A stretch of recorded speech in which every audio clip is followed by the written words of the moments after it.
Hello students, welcome to global online. This is Ankita Sood. Paper one के final preparation के लिए full syllabus most important and expected questions की series आज मैं आपके लिए लेकर आई हूँ। ये सवाल स्टूडेंट्स अपकमिंग एग्जामिनेशन में एज इट इज जरूर पूछे जा सकते हैं, इसीलिए हर एक क्वेश्चन के आंसर के साथ मैं आपको इंपॉर्टेंट एक्सप्लेनेशन और ट्रिक्स बताऊंगी ताकि बहुत इजीली आप सभी करेक्ट आंसर्स को आइडेंटिफाई कर सकें। स्टूडेंट्स, पेपर वन प्रिपरेशन के लिए एक कंप्लीट कोर्स हम लेकर आए हैं जहां पर आपको डेली लाइव लेक्चर्स के साथ पेपर से पहले पूरा सिलेबस तो कवर करवाया ही जाएगा। साथ ही प्रीवियस ईयर क्वेश्चंस 2018 से लेकर के 2024 तक के भी कंप्लीट करवाए जाएंगे। हर एक क्वेश्चन को इजी एक्सप्लेनेशन के साथ आपको बताया जाएगा, जिसके साथ आपको आसान ट्रिक्स दूंगी जो कि बहुत आसानी से आपको करेक्ट आंसर ढूंढने में मदद कर सकती है। साथ ही एक स्पेशल व्हाट्सएप ग्रुप में आपको ऐड किया जाता है इस कोर्स में, जिसमें कि आपको हर क्लास के बाद उसकी पीडीएफ मिल जाएगी। एंड अगर कोई भी डाउट्स हो, आपको कोई भी सवाल परेशान कर रहा हो, तो वो डाउट्स आप अपने ग्रुप में भी टीचर के साथ शेयर कर सकते हो। कंप्लीट कोर्स की जानकारी के लिए ये 2 नंबर्स आपको दिए जा रहे हैं, इन पर व्हाट्सएप के थ्रू कॉन्टैक्ट कर लीजिए। साथ ही कुछ फ्री वीडियोस देखनी है, मॉक टेस्ट अटेम्प्ट करने हैं, तो ग्लोबल ऑनलाइन ऐप को जरूर डाउनलोड कीजिए। स्टोर सेक्शन पर सर्च बार में आपको लिखना है जेके सेट 2024 पेपर वन। कंटेंट पर जाकर कंप्लीट कोर्स आपको मिल जाएंगे। ये उन स्टूडेंट्स के लिए हैं जो कि डेली लाइव क्लासेस ज्वाइन नहीं कर पाते हैं, और बाकी सबके लिए लाइव क्लासेस भी मिलेंगी, और जैसे भी आपको कंफर्टेबल है आप उस अकॉर्डिंग मॉर्निंग और इवनिंग बैचेस को ज्वाइन कर सकते हो। तो ये नंबर्स हैं जिन पर इजीली आप कॉन्टेक्ट कर लीजिए। In comparison to secondary memory, primary storage is what? So ये क्वेश्चन आईसीटी में से पूछा गया है। इसमें आपसे कंप्यूटर की दो मेमोरी होती है, प्राइमरी और सेकेंडरी, इन दोनों का कंपैरिजन करने को कहा है। जो भी ऑप्शंस हैं वो प्राइमरी मेमोरी से रिलेटेड है, आपको ये चेक करना है। पहला है स्लोअर। तो ये देखिए स्टूडेंट्स, पहली टर्म से ही हमने पहले ऑप्शन को गलत कर दिया। क्यों? क्योंकि प्राइमरी मेमोरी बहुत ही ज्यादा फास्ट काम करती है, सेकेंडरी मेमोरी उसके कंपैरिजन में स्लो होती है, तो इस वजह से ये ऑप्शन गलत है। सेकेंड रीजन इसका ये है कि परसिस्टेंट इसको बोला जा सकता है। परसिस्टेंट का मतलब होता है परमानेंट। ठीक है, प्राइमरी मेमोरी कभी भी परमानेंट नहीं होती है, ये हमेशा एक टेम्परेरी मेमोरी होती है। और सेकेंडरी मेमोरी क्या होती है? परमानेंट मेमोरी होती है। सेकेंड ऑप्शन में faster, less expensive per unit storage and persistent. तो देखिए परसिस्टेंट की वजह से ये वाला ऑप्शन हमने फिर से गलत कर दिया। और साथ ही अगर हम एक्सपेंसिव की बात करें, इसकी कॉस्ट की बात करें, तो सेकेंडरी मेमोरी के कंपैरिजन में प्राइमरी मेमोरी बहुत महंगी होती है, और यहाँ पर लेस एक्सपेंसिव लिखा है। तो ये दो रीजन है इस ऑप्शन को गलत करने के। तीसरा है फास्टर, बिल्कुल फास्ट होती है। मोर एक्सपेंसिव, ये मैंने आपको भी बताया कि लेस एक्सपेंसिव नहीं होती है, मोर एक्सपेंसिव होती है, बहुत महंगी होती है। And not persistent, not persistent का मतलब है not permanent, that is temporary memory. तो ये आपकी प्राइमरी मेमोरी की ही एक सबसे खास प्रॉपर्टी होती है कि ये टेम्परेरी काम करती है, और सेकेंडरी मेमोरी जो है वो परमानेंटली डेटा को स्टोर करती है। यानी कि अगर कभी हमारा कंप्यूटर सिस्टम स्विच ऑफ हो जाता है, तो जो भी डेटा प्राइमरी मेमोरी के अंदर होता है वो डिलीट हो जाता है। तो इस टेम्परेरी मेमोरी का दूसरा नाम वॉलेटाइल भी हो सकता है। और परमानेंट जो होती है सेकेंडरी मेमोरी, इसको हम नॉन वॉलेटाइल मेमोरी बोलते हैं। तो ये कुछ ऐसे टर्म्स हैं जो कि पेपर में जरूर पूछे जा सकते हैं। हमें सही उत्तर मिल चुका है, that is option number 3। Identify the correct reason for writing a literature review. ये रिसर्च एप्टीट्यूड का क्वेश्चन है। लिटरेचर रिव्यू क्या होता है? तो देखिए स्टूडेंट्स, रिसर्च में लिटरेचर यानी कि साहित्य समीक्षा का मतलब होता है कि जो टॉपिक, जो प्रॉब्लम हम लोगों ने सेलेक्ट की है अपने रिसर्च के लिए, उस प्रॉब्लम से रिलेटेड ऑलरेडी जिन लोगों ने काम किया है, उनके काम को हम अच्छे से पढ़ेंगे, उसको लिटरेचर रिव्यू कहा जाता है। अब इसके पीछे रीजन क्या होता है, ये आपसे पूछा गया है। You need to know what is already known in connection with your research area. देखिए, अब जो टॉपिक आपका है, सेम टॉपिक पर अगर किसी पर्सन ने ऑलरेडी रिसर्च की है, तो आपको वो पढ़ने से पता चल जाएगा कि ऑलरेडी इस फील्ड में क्या क्या चीजें हो चुकी हैं, ताकि आप उन्हीं चीजों पर काम करके अपना समय बर्बाद ना करो।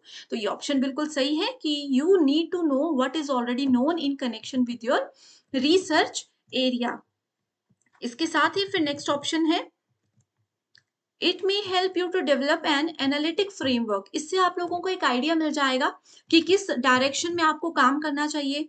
ऑलरेडी जो रिसर्चर्स हैं उन्होंने कैसे कैसे इस टॉपिक पे काम किया है, वो सारा आइडिया आपको मिल सकता है। ऑप्शन ए एंड बी दोनों सही है। यहाँ पर देखिए, इस वाले सेकंड नंबर ऑप्शन में ए नहीं है, इस वाले में बी नहीं है, तो इन दोनों को हमने गलत कर दिया। आगे देखते हैं। It will help with the interpretation of your findings. ये आपको जो भी आप अपना निष्कर्ष निकाल रहे हो उसकी व्याख्या करने में मदद करता है कि जो आप काम करने वाले हो। देखिए स्टूडेंट्स, रिसर्च में क्या होता है, कई बार हमें ऐसा लगता है कि ये बहुत बड़ी प्रॉब्लम है जिसका सॉल्यूशन हम रिसर्च करके ढूंढेंगे, लेकिन हो सकता है कि उस चीज का ऑलरेडी आंसर लोगों ने दे दिया हो, हमें पता ही ना हो। इसके लिए रिसर्च में लिटरेचर रिव्यू बहुत इंपॉर्टेंट होता है, वही चीज यहाँ पर बोली है। It may suggest further research questions for you. हो सकता है इसी में से आपको बहुत सारे ऐसे क्वेश्चंस मिल जाएं जो आपकी रिसर्च को और ज्यादा बेहतर बना सकते हैं। सो सभी ऑप्शंस बिल्कुल सही हैं। That is option number 4 is the correct answer. Identify the similarities between quantitative and qualitative research. बहुत ही ज्यादा इंपॉर्टेंट क्वेश्चन है ये क्वेश्चन। अभी देखिए मल्टीपल स्टेटमेंट में पूछा गया है।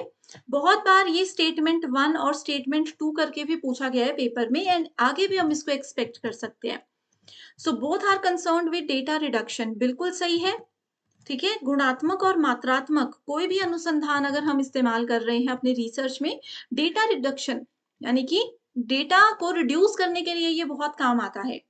आगे ऑप्शन बोल रहा है both are concerned with variation in data, बिल्कुल सही है। डेटा की जो भिन्नताएं होती है उसके ऊपर भी इसके अंदर काम किया जाता है। Both lay emphasise on contextual understanding, no. Contextual understanding का मतलब है कॉन्टेक्स्ट, यानी कि किस संदर्भ में हम बात कर रहे हैं। ये दोनों में काम नहीं आता, ये सिर्फ आपका क्वालिटेटिव की प्रॉपर्टी है। Both lay emphasise on generalisation, no. Generalisation के ऊपर भी दोनों काम नहीं करते हैं, सिर्फ एक काम करता है, जिसको मैं ऑलरेडी आपको पढ़ा चुकी हूँ। अब ये दे दिया मैंने आपको स्टूडेंट्स होमवर्क क्वेश्चन कि बताइए जर्नलाइजेशन यानी कि सामान्यीकरण क्वालिटेटिव रिसर्च के अंदर होता है या क्वांटिटेटिव के अंदर होता है। इसका आंसर मुझे कमेंट करके बताइए, और अगर नहीं आता है तो वो वीडियो का लिंक मैं आपको प्रोवाइड करवा दूंगी, बस मुझे बता दीजिएगा। ठीक है। Both are concerned with answering research question, बिल्कुल सही है। रिसर्च का काम ही ये है कि हमारे क्वेश्चन का आंसर ये दें। तो करेक्ट आंसर्स क्या आ गए, A, B and E only, that is option number 4। Which of the following are the components of pedagogical analysis of teaching and learning? बहुत इंपॉर्टेंट क्वेश्चन है। पेडागोजिकल, पेडागोजी का मतलब क्या होता है, छोटे बच्चों को पढ़ाने का तरीका। दो चीजें होती है, एक होता है एंड्रागोजी या इसको एंड्रागोगी भी बोलते हैं। ए से एंड्रागोगी है और ए से होते हैं अडल्ट स्टूडेंट्स। तो अडल्ट लर्नर जो बड़े बच्चे होते हैं उनको पढ़ाने की टेक्निक को एंड्रागोजी बोलते हैं, और जो छोटे बच्चे स्कूल लेवल के बच्चे होते हैं उनको पढ़ाने के जो तरीके होते हैं, टेक्निक्स होती हैं, उसको बोला जाता है पेडागोजी। सो टीचिंग लर्निंग में कौन कौन सी चीजें इसमें इंपॉर्टेंट है। पहला है ऑब्जेक्टिव फॉर्मुलेशन, बिल्कुल सही। छोटे बच्चों को पढ़ाने से पहले आपको पता होना चाहिए कि क्या आपका उद्देश्य है, आप उनको ये चीज क्यों पढ़ाना चाहते हो। ठीक है, बिल्कुल सही है। आगे है selection of teaching methods and materials, absolutely correct. चाहे छोटे बच्चों को पढ़ाना है या बड़े बच्चों को पढ़ाना है, ये आपको जानना बहुत ज़रूरी है कि जो टॉपिक आप पढ़ा रहे हो, वो कहाँ से पढ़ाओगे, किस तरीके से पढ़ाओगे और किस मेथड से पढ़ाओगे। गेम्स के थ्रू पढ़ाओगे, थ्योरी के थ्रू पढ़ाओगे, एमसीक्यूज़ के थ्रू पढ़ाओगे, तो टीचिंग का कौन-सा मेथड यूज़ करोगे और मटेरियल क्या होगा, वो चेक करना ज़रूरी है। कंटेंट एनालिसिस, अपने कंटेंट को जो भी आप पढ़ाने वाले हो, आपने अपने नोट्स रेडी किए हैं, बुक उठाई है, उसको अच्छे से एनालाइज़ करिए कि क्या ये सही है, उस लेवल के हिसाब से जो हम पढ़ाना चाहते हैं, ये बिल्कुल सही कंटेंट प्रोवाइड करवा रहा है या फिर नहीं। आगे है सिलेक्शन ऑफ इवैल्यूएशन डिवाइसेस, ये भी सही है। मूल्यांकन करना देखिए बहुत ज़्यादा ज़रूरी है, उसका सिलेक्शन करना और भी ज़्यादा ज़रूरी होता है। ओके, सो करेक्ट आंसर है ए, बी, सी एंड डी। बहुत बार ये क्वेश्चन एज इट इज पूछा गया है, तो इसको नोट कर लीजिए। When the primary function of communication is to convey new information, it is known as what? सो जब भी कम्युनिकेशन में एक प्राइमरी फंक्शन बोला जाता है कि आपको इंफॉर्मेशन, नई जानकारी जो है वो किसी को कन्वे करनी है, किसी तक पहुंचानी है, तो ये होता है आपका रेफरेंशियल फंक्शन। ठीक है, ये क्या करता है, फैक्ट या फिर कोई भी इंफॉर्मेशनल कंटेंट है, कोई भी आर्टिकल है या फिर कोई भी फैक्ट है, वो किसी को देना है, किसी तक पहुंचानी है वो इंफॉर्मेशन, तो रेफरेंशियल फंक्शन उसके लिए यूज किया जाता है। इन टीचर सेंटर्ड लर्निंग, शिक्षक केंद्रित जो लर्निंग होती है, the teacher gives up the traditional decision making role. Teacher जो है वो गिव अप करते हैं ट्रेडिशनल डिसीजन मेकिंग रोल को, and chooses instead the role of facilitator.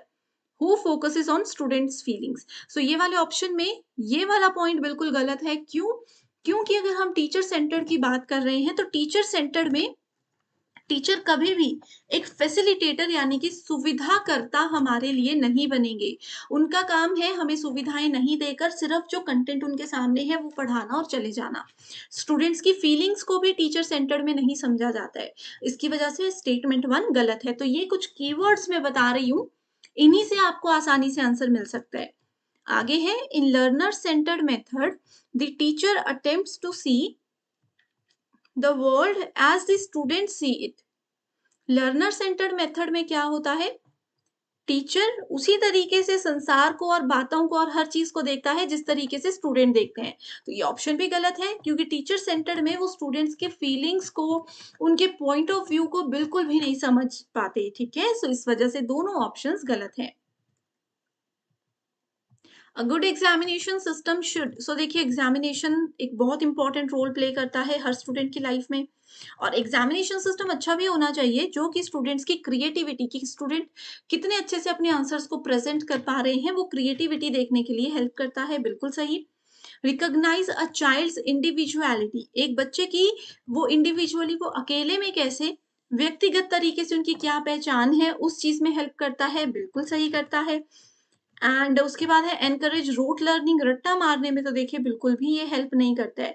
वैसे रोट लर्निंग, रट्टा मारना, कोई भी पेपर ऐसा नहीं होता जो बच्चों को सिखाएगा कि रट्टा मारिए। सो ऑप्शन सी यहाँ भी था, यहाँ भी था और यहाँ भी था। इसी से हम एलिमिनेट करके करेक्ट आंसर तक पहुंच सकते थे। Okay. The Nalanda university of ancient India attract students from various parts of Asia. So ये बोल रही कि नालंदा यूनिवर्सिटी में बहुत सारे बच्चे एशिया से आते थे। तो ये स्टेटमेंट बिल्कुल गलत है। बहुत सारी बाकी के कंट्रीज से भी आते थे। ठीक है, स्पेसिफिकली एशिया की जगह कंट्रीज का नाम लिखा होगा तो ये ऑप्शन सही होता। The Nalanda university was overshadowed by the universities in Europe and Arabia immediately after its establishment. Absolutely correct. ठीक है, जैसे ही नालंदा यूनिवर्सिटी अपनी, जैसे ही उसकी स्थापना हुई थी, उसके एकदम बाद यूरोप और अरब के विश्वविद्यालय भी बने थे और उनसे एकदम से नालंदा यूनिवर्सिटी पिछड़ गई थी। आगे यूनिट नंबर 9 का क्वेश्चन है मिलेनियम डेवलपमेंट गोल्स, जिसको एमडीजी बोला जाता है, were mainly targeted eight developing और पुअर कंट्रीज। ओके, सो ये वाला बिल्कुल गलत है।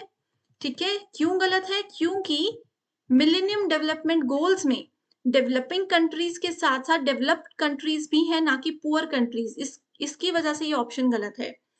Sustainable development goals are targeted at all countries whether developed, developing और पुअर। सो ये बिल्कुल करेक्ट है।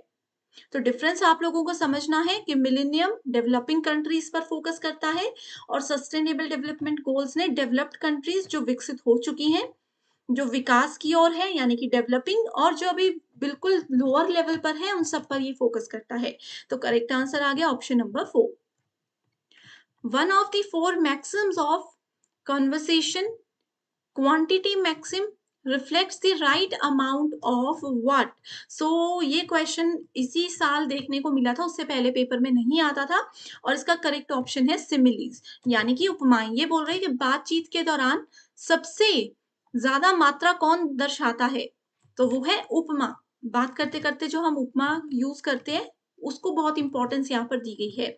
ठीक है, सो ये थे स्टूडेंट्स इस सेशन का पार्ट 1, जिसमें हमने बहुत इंपॉर्टेंट क्वेश्चंस को डिस्कस किया है। इसी पेपर के रिमेनिंग क्वेश्चंस हम कल के सेशन में लेकर आएंगे। अगर आप चाहते हो स्टूडेंट्स कि हम कंटिन्यू करें इस सीरीज को, एक बार मुझे जरूर बता दीजिए। तो हम दिसंबर 23, जून 23 और जून 24 के सभी शिफ्ट्स के पेपर को डिस्कस करेंगे ताकि आप लोगों की बहुत अच्छे से एग्जाम से पहले रिविजन होती रहे। सो एंड करते हैं इसी के साथ सेशन को। Thank you so much and all the best.